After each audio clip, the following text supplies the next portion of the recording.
बिला शुबा थूहर का दरख्त गुनाहगारों का खाना होगा, जैसे पिघला हुआ तांबा। वो थूहर पेटों में इस तरह खौलेगा जिस तरह गर्म पानी खौलता है। हुक्म दिया जाएगा कि इसको पकड़ लो और खींचते हुए दोज़ख के बीचों बीच ले जाओ। फिर उसके सर पर खौलता हुआ पानी उंडेल दो कि अजाब पर अजाब हो। अब मजा चख, तू बड़ी इज्जत वाला और सरदार था। ये वही दोज़ख है जिस पर तुम लोग शक किया करते थे।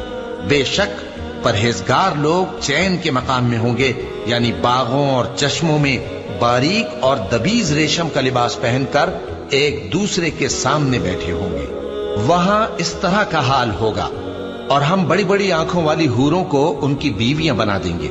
वहां अमन और इत्मीनान से हर किस्म के मेवे मंगाएंगे और खाएंगे, और पहली दफा के मरने के अलावा मौत का मजा फिर नहीं चखेंगे।